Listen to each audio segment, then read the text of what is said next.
Hey navigators, today I am in Clermont, Florida, which has an adorable downtown, but also has one of the highest points in Florida. And I'm gonna see if my Navi can make it. Let's hit the road.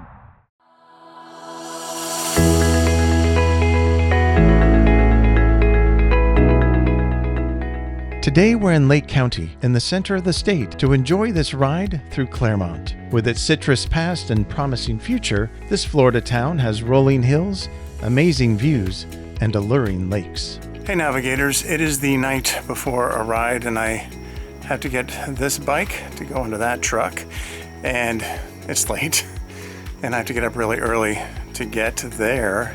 It's about an hour and a half away, 2 hours. I have to get there before sunrise.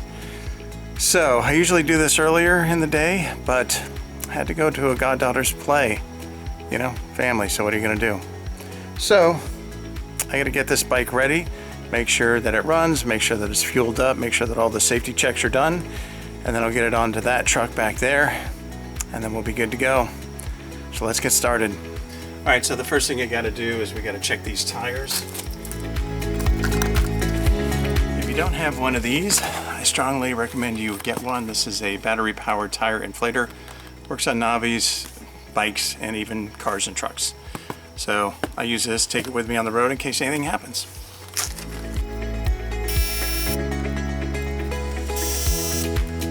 Next up, we gotta fill up the tank.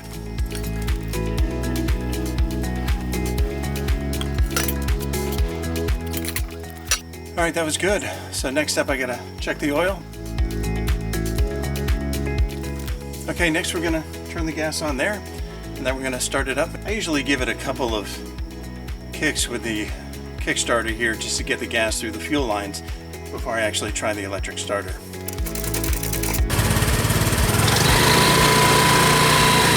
You know, fortunately the Navi's only around 200 pounds, so it's not too bad getting this thing up there.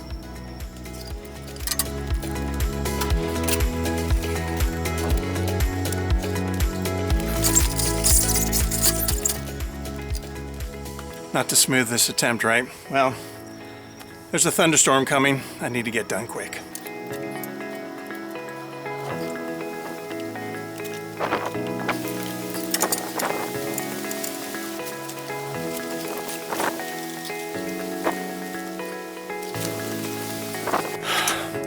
Horribly inefficient, but it's done. I'll see you in the morning. All right, navigators, it's just after 6 o'clock in the morning. Been up since 5:30, loaded up the truck.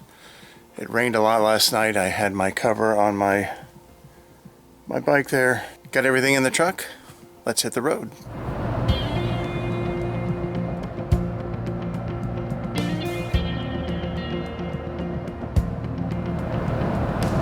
Well, it's almost sunrise. I mean, the sun has started to peak in the pre-sunrise, but the sun itself isn't up.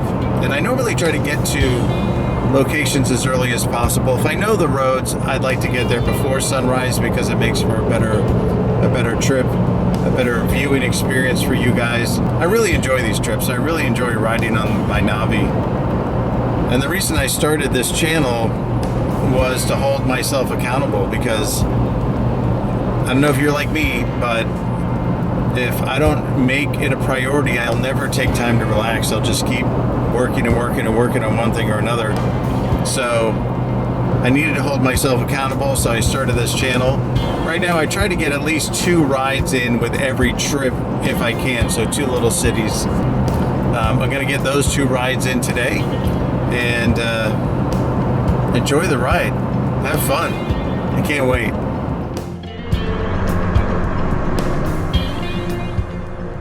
Hey navigators, welcome to the ride. I hope you like that little detour with some behind the scenes footage and conversation about what goes on before a ride. I was just playing around, you know, see if it's something I'd wanted to do, see if something you're interested in. So if you like that sort of behind the scenes conversation, let me know and I'll add more to it in the future. But for now, we are in Clermont, Florida. Now, I was first introduced to this cool town with picturesque landscapes back in the 90s when I was working in television, and I was hired to shoot a promotional video for a local triathlon. It was during that shoot that I first traveled up Sugarloaf Mountain and recorded these amazing athletes who, after swimming, rode their bikes, I don't know how many miles, but part of it was up Sugarloaf Mountain and its impressive height. And from the top of that mountain, well, a Florida mountain. We live in a flat state, so a really good speed bump is considered a hill here. But anyway, and when I shot that video up at the top of that Sugarloaf Mountain, it was just an amazing view, and I can't wait to get up there and see it again. Hopefully, it hasn't changed much over the last 30 years, but you know what? We'll find out together.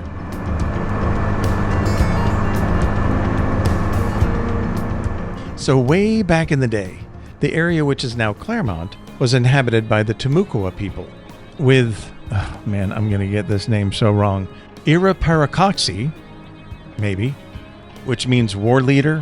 Well, he was their chieftain in this area back when Hernando de Soto led his expedition here back in the 1500s, because he wrote about it. After the collapse of the Timucua society, the indigenous Seminole people came to inhabit the area. In 1819, Florida was acquired by the United States from Spain with the Adam-Onis Treaty, and 4 years later, the area of modern-day Clermont became part of an Indian reservation under the Treaty of Moultrie Creek. The region was geographically called High Sands Hills by Americans, according to maps by Washington Hood. The first U.S. settlers arrived in the area in 1853, soon after the Seminole Wars.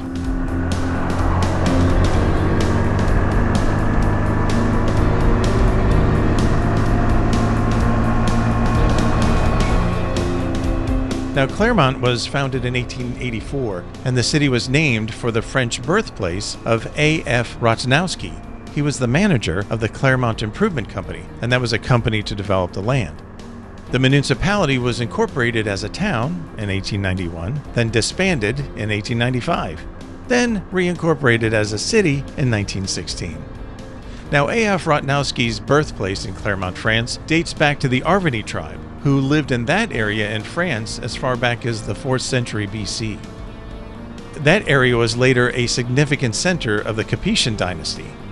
And in 1095, it hosted the Council of Clermont, where Pope Urban called for the First Crusade to the Holy Land. So not a bad place to inspire a Florida town.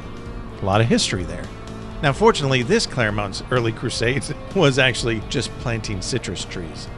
Edward Denslow organized the Postal Colony Company in 1922 and bought 1,000 acres of land where he planted citrus groves. Now, what's cool is that these citrus groves were tended by and became owned by retired postal workers. The city of Clermont became one of the largest citrus growing towns in Florida thanks to its rolling hills and valleys, which created natural airflow, which was perfect for growing citrus. But before its citrus fame, Clermont was the center of Florida's tomato industry. And having lived in Florida most of my life, I never knew it had a tomato industry. And I found out why. Robert Hooks, son of pioneer Herring Hooks, cultivated 125 acres to grow tomatoes with tents serving as packing houses. But citrus eventually won the day when a great freeze in 1894 damaged all the crops in the area. The tomato industry died, but the citrus industry survived.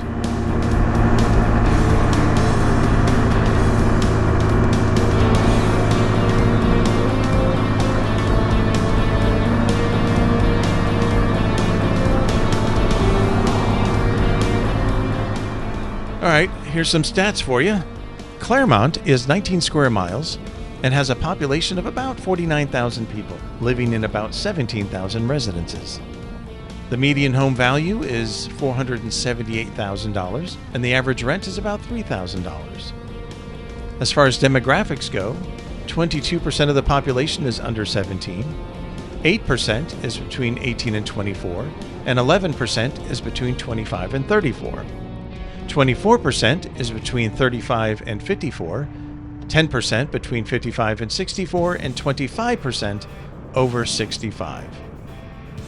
As far as education, 95% are high school graduates, 4% are attending college, and 36% have graduated college. The per capita income is about $38,000, which is about $5,000 less than the national average, and the median household income is about $80,000, which is $1,000 more than the national average. And 6% of the population live below poverty. As far as race, 49% are white, 24% are Hispanic, 13% are black, 9% are 2 or more races, and 5% are Asian.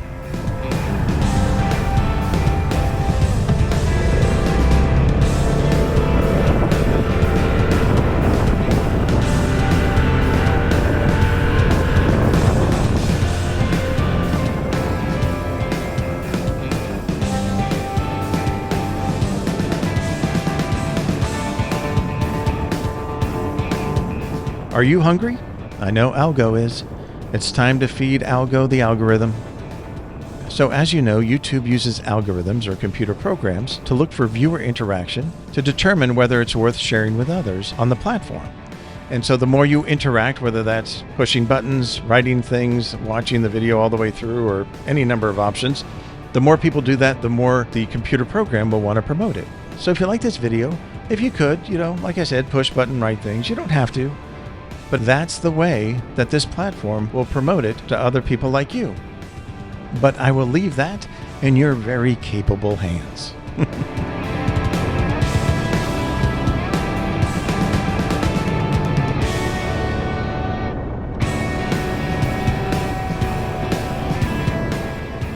All right, so back in the 1950s, Central Florida had a hodgepodge of tourism. There was Silver Springs, which was established in 1878, and Cypress Gardens in 1936. There are the Bok Tower Gardens, which opened near Lake Wales in 1929. The Weeki Wachie's Underwater Mermaid Show opened in 1947. Gatorland soon followed in 1949. And, far north, up in the northeast side of the state, St. Augustine, for the last hundreds of years, had tours coming to supposedly see the magical waters connected with the early Spanish explorers and their quest for the Fountain of Youth. And in the 50s, this is before Disney World and SeaWorld, which came out in the 70s, and Universal Studios, which was built in the 90s. So the biggest and most important attraction Clermont had was its vast citrus industry, which had grown to great heights in popularity. A box of citrus was often considered a precious Christmas gift across America at that time, as the country enjoyed the taste and the nutritional benefits. But how does one showcase thousands of acres of trees? Well, simple. From a high distance.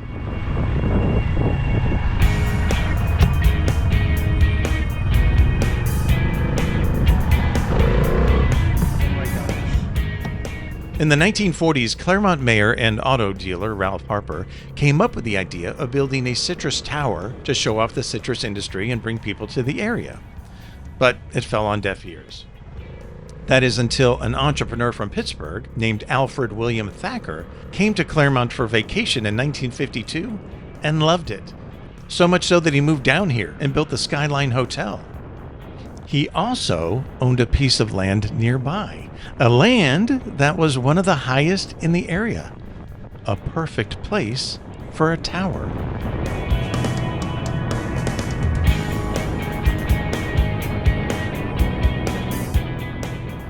Thacker called on some friends back home, including designer Frederick Jack Toole, founder of a drafting school back in Pittsburgh, and architect Thomas Russell. They put their brains together, and 3 years later, the tower was under construction. The original plan was for the tower to be 60 feet high, but that wasn't high enough for the investors, so it kept ballooning over and over again to a final height of 226 feet. That's over 20 stories high. From the lobby, visitors took a 40-second ride up the elevator to the open-air observation deck, where on a clear day, they could see for 35 miles around, including an estimated 17 million citrus trees, 1/3 of Florida's annual citrus industry. The top of the observation deck, which along with the height of the land, was 543 feet above sea level. It attracted over 500,000 visitors a year. Reporters from around the country came to see it, as the tower became a hub of local activity, with local pageant queens crowned, offers of amphibious duck tours on nearby Lake Mineola. They actually repurposed old World War II craft to make those duck boats. And at the base of the tower, visitors could stop at the gift shop, dine at a restaurant, and witness a model orange packing plant in action. Unfortunately, Florida's growth diminished the tower's allure, as interstates and turnpikes had travelers driving past and not through the town. Then, when Disney World opened its doors, it pulled the bulk of visiting tourists. The next few decades were not kind to the tower, but fortunately, the structure was saved when it was bought by a group of Miami investors in 1986. It has since changed hands over the years, but is still a cool place to visit. It has a coffee shop, activities, a venue for events, and you can still ride to the top and look out across the landscape, even spotting Orlando in the distance. It's so important to small communities to keep their local history alive, and I think the Citrus Tower should continue to be one of the icons that link Clermont's present to its citrus past. Now, as you ride around Clermont, you may ask, where are all the citrus trees? That's a good question. It comes down to Mother Nature and capitalism. You see, in the 1980s, Florida, including Clermont, was hit with a number of winter freezes. 3 to be exact. And those harsh conditions obliterated Clermont's citrus groves, ending its reign as one of the nation's citrus hubs. The trees could have been replanted, but Florida was experiencing another growth spurt, and the land was far more valuable as a subdivision than a citrus grove. With a snap of a finger, or should I say a cold snap of a finger, All right. Clermont lost its agricultural identity.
So one interesting story I came across while researching Clermont was about its library. What started out as a scam turned into a vital part of the early community. See, back in 1904, a salesman wandered into town and promised to donate books to start a library if the town helped him sell his Chautauqua lectures to the residents. More well-off residents were excited at the opportunity and donated funds. However, when it came time for the lectures, only a few of the speakers showed up, and the salesman and his books never arrived. Well, the donors recouped what money they could and began to organize their own library. The first location was open on Saturdays at the home of Mrs. Payson Pierce on Montrose Street, and in her house she had a small collection of these books, and patrons paid 50 cents a year to support the effort and have access to that collection. As the books increased over time, the collection was moved to Isaiah Benson's Lake Avenue house in 1910, then to the Baptist Church the following year, 1911. In the summer of 1914, the Friends of Library raised $600 to erect a one-room building on DeSoto Street, a lot donated by Alice Cooper. Now, I'm assuming that's not the 70s and 80s rock star. I mean, he looks old. I don't think he's that old, though. Decades later, in the 1950s, the city took over the library and eventually moved it into a former bank building in the 1980s. I just love stories like that. It just goes to show you that good intentions can often overcome bad actors.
This cool spot in the historic area of Clermont has important buildings related to the town's history.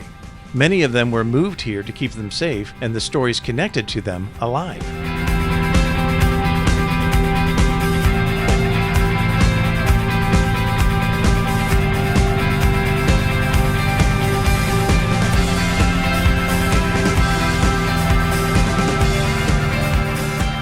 They also have the original Cooper Memorial Library, aka Little Cooper, the Alice Cooper Library, built in 1914, and it was moved here in 2009. They also have a replica of the Herring Hook Schoolhouse. The Hooks family were one of the early pioneers who helped establish the city, built a one-room schoolhouse for the town. This isn't the original, it's a replica, but it was moved here in 2013.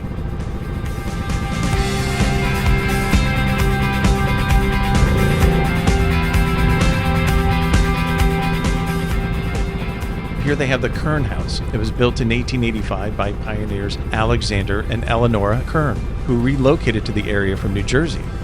Alexander not only signed the town's 1891 incorporation document, but he built Clermont's first public water system.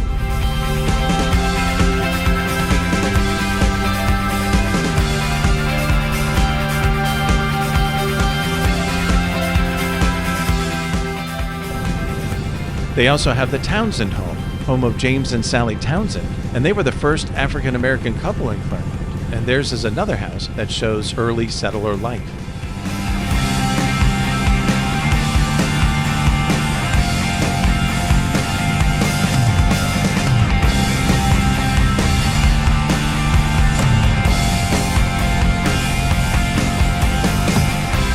They also have a World War II museum and village chapel to show the sacrifices made from those in Clermont in the 20th century.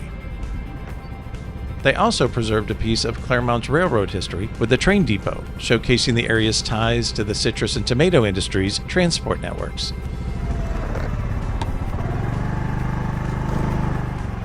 All right, here we are at the base of Sugarloaf Mountain. Let's squeeze the throttle on this Honda Navi and see what sort of damage we can do. Or not do.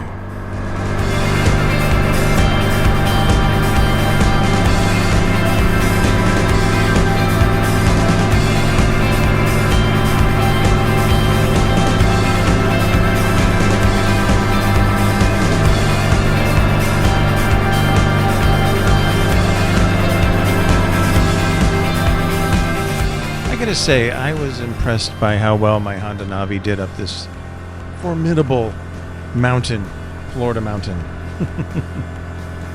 I mean, it did decrease in speed as it went up, and I think it slowed down to be around 25, 30 miles an hour, somewhere in there. But it held its own, you know? And it made me really, really grateful that I was not riding my bike up this intimidating hill. But it is a place where a lot of bicyclists go to train. On my right, I passed quite a bit in this area that were out there training. So this is one of those locations where you got to earn your keep as a cyclist when it comes to competition, because this is one of those places that's waiting for you during a competition.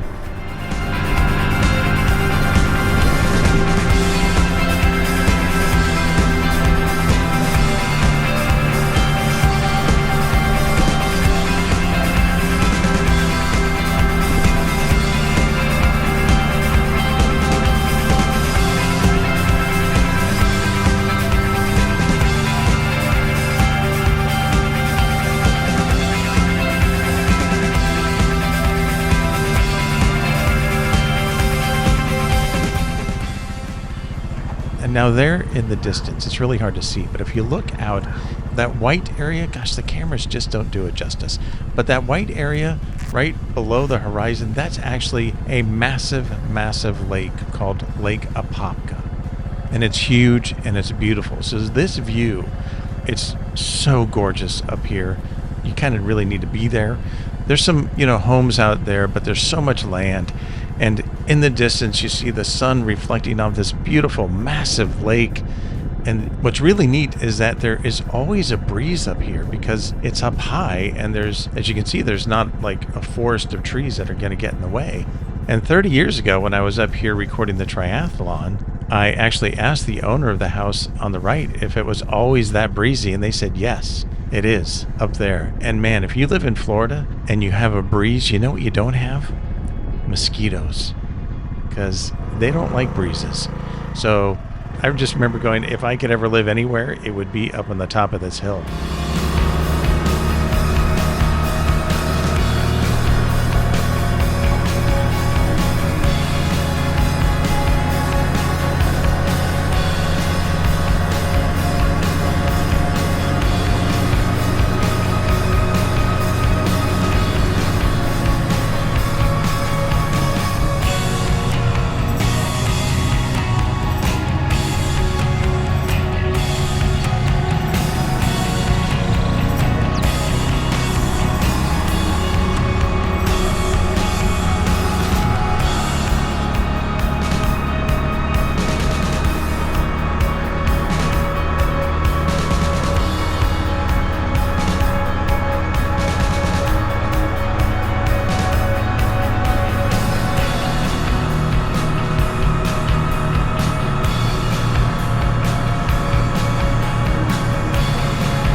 There were a couple of newer houses than the last time I was here, but still, you had all this open space and you can see the rolling hills in the distance, and it was just so beautiful. And then you turn the corner.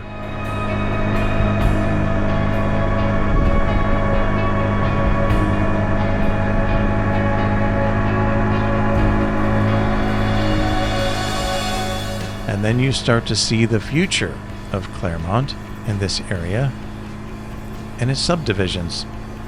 And I gotta be honest, it made me kinda sad.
listen, I want to thank you for joining me on this ride. I will say, riding through Clermont has given me a hankering for some orange juice.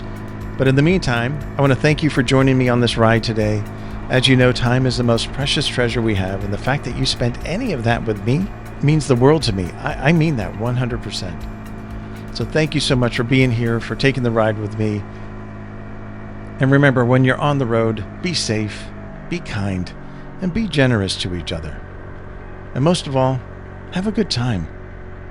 All right, I'll see you guys next time.